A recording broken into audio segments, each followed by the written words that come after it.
um sonho do Neymar Júnior jogar um dia no Flamengo?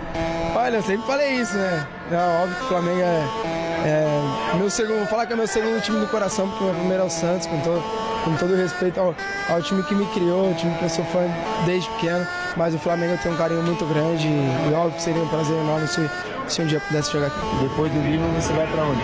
Flamengo. Vem pro Flamengo.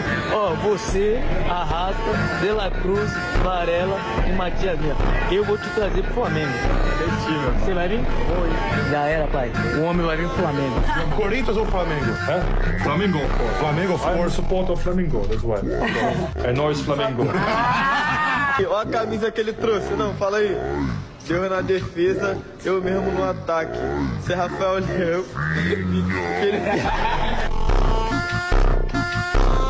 Eu vou jogar no Flamengo. Flamengo. Aê.